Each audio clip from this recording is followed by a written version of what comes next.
శ్రీ గురుభ్యో నమః. మద్గురుదేవులు చినరామచంద్రయార్లు వారి పాదపద్మములకు నమస్కరించుకుంటూ, శ్రీ సత్యానంద సత్యమయ్యార్లు వారికి నమస్కరించుకొని, శ్రీ భాగవత కృష్ణదేశకేంద్రుల వారు రచింపబడిన శక్తిద్వయ నిరాశకంబైన శుద్ధ నిర్గుణ తత్వ కందాధరుల నుండి 4వ అధ్యాయము ఎరుక లక్షణం నుండి 7వ కందార్థం క్రమసంఖ్య 51. తల్లిదండ్రులు జీవేశులు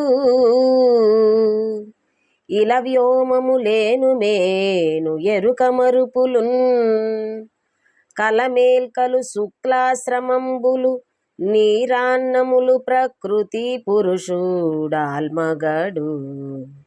గానై ఎరుక కెరుకే కానబడు తెలసి బయలున్నది తెలసినా తెలసి బయలున్నది తెలసినా తెలివి చేతనే బట్టి తీసివేయుము ప్రకృతి పురుషుడాల్మగడు గానై ఎరుక కెరుకే కానవడు.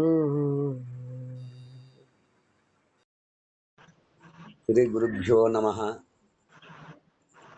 మద్గురుదేవులు శ్రీ శ్రీ పరమానంద శంకర నారాయణ స్వామి వారి పాదపద్మములకు నమస్కరించుకుంటూ, శ్రీమద్ భాగవత కృష్ణదేశికేంద్ర ప్రభువులచే విరచితంబైన శక్తిద్వయ నిరాశకంబైన శుద్ధ నిర్గుణ తత్వ కందార్థ ధరువులు 4వ అధ్యాయము ఎరుక లక్షణము నుండి ఈరోజు మనము 7వ కందార్థాన్ని విచారించుకుంటున్నాము. క్రమసంఖ్య 51. అయితే క్రిందటి కందార్థములో ఏ విధముగా సాలెపురుగు తాను పుట్టిన మీదట తన బొడ్డునందు గల దారముచే పెద్ద పెద్ద పటములు అనేకముగా అల్లుకొని తిరిగి తాను పోవు దినమున ఆ పటములను త్రుంచి తాను లేకుండా పోవునో ఆ విధముగానే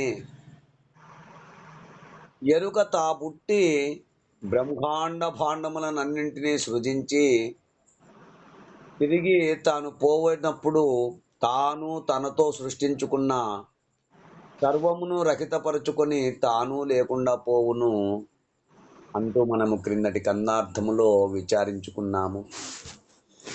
ఇక తదుపరి కందార్థము 4వ అధ్యాయము ఎరుక లక్షణములో 7వ కందార్థము క్రమసంఖ్య 51 ఎరుక నిర్ణయము. తల్లిదండ్రులు జీవేశులు ఇలా వ్యోమము లేను మేనులెరుక మరుపులున్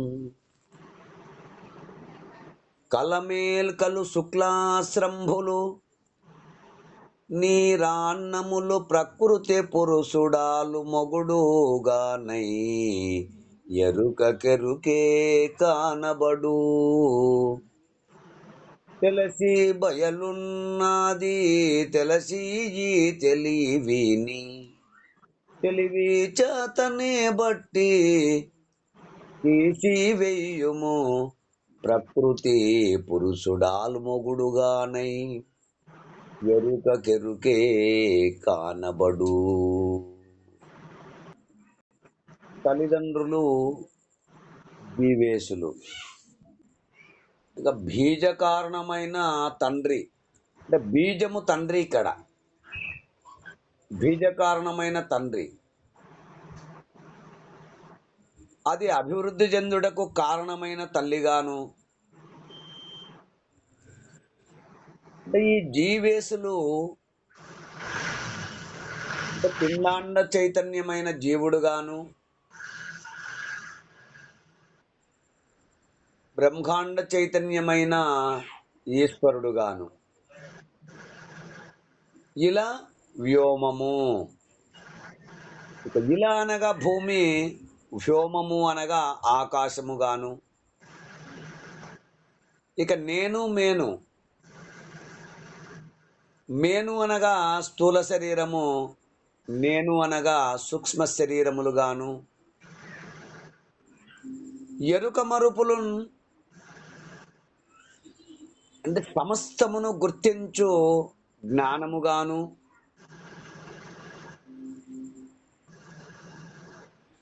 అట్టి భావము లేక వ్యక్తిగా ప్రకాశించుట.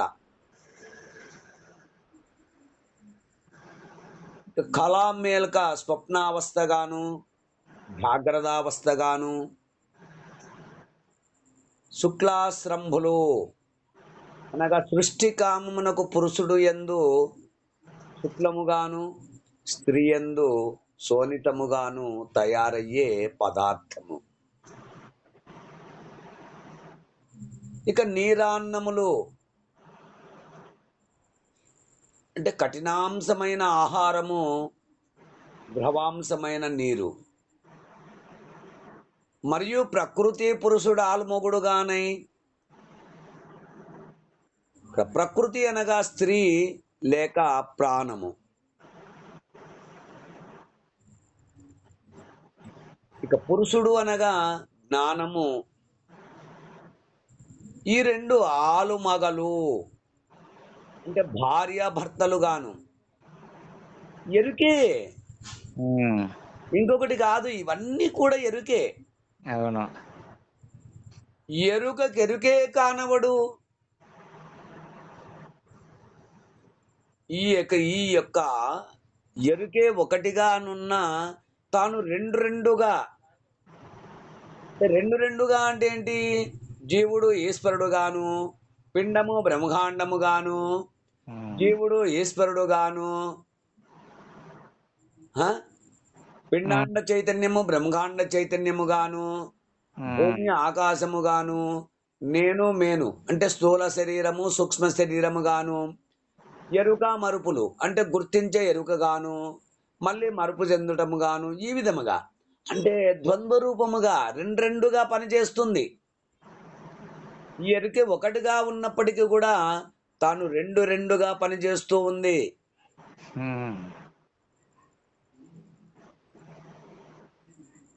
ఇట్టి ఎరుకను తెలిసి బయలున్నది తెలిసి అంటే చక్కగా గురుమూర్తి ద్వారా మనసుకు దృఢపరచుకొని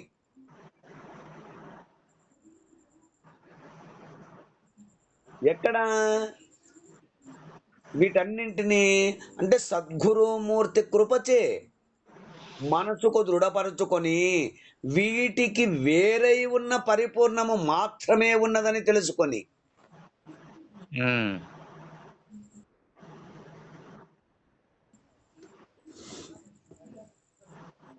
తెలుసుకున్న తర్వాత ఈ తెలివిని తెలివి చేతనే పట్టి తీసి వెయ్యుము. అంటే సమస్తము ఏ తెలివి చేతనైతే నీవు తెలుసుకుంటున్నావో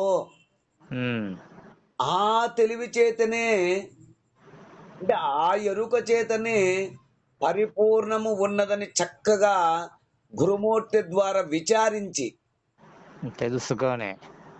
తెలుసుకున్నా విచారించుకున్నా దృఢపడినా ఇవన్నీ పర్యాయనామములే కదా.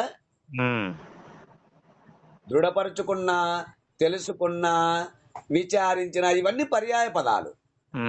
అంటే గురుమూర్తి ద్వారా విచారించి మనసుకు దృఢపడిన తర్వాత ఏమని అంటే ఏ తెలివి చేతనైతే నీవు సమస్తాన్ని గుర్తిస్తున్నావో ఆ తెలివి చేతనే అంటే ఆ ఎరుక చేతనే పరిపూర్ణమే శాశ్వతమై ఉన్నదని చక్కగా ఆ గురుమూర్తి ద్వారా మనసుకు దృఢపడిన తర్వాత అంటే విచారించి దృఢపడిన తర్వాత ఇక తాను అనే గుర్తు చేతనే అనగా ఎరుక చేతనే పరిపూర్ణము మాత్రమే శాశ్వతమని లేనిది ఎరుక ఎప్పుడు లేనే లేదని దృఢపరుచుకున్న తర్వాత మళ్ళీ మాట్లాడేందుకు అవకాశం ఉన్నదా? మాటే లేకపోవును. అవును. ఇక తాను లేకపోయిన తర్వాత మళ్ళీ పరిపూర్ణము ఉన్నదని ఎరుక లేదని చెప్పేవాడెవరు? చెప్పేవాడే పోతాడు. ఆ లేని ఎరుక లేకపోతే సరే, ఉన్న పరిపూర్ణమును ఎవడెరుగు? ఉమ్. అంటూ ఈ కన్నార్థము ద్వారా మనకు వివరణను అందిస్తున్నారు. ఈ కన్నార్థ భావాన్ని మీరు కూడా అందుకుంటారని కోరుకుంటూ జై గురుదేవా. జై గురుదేవా. జై గురుదేవ. జై గురుదేవా.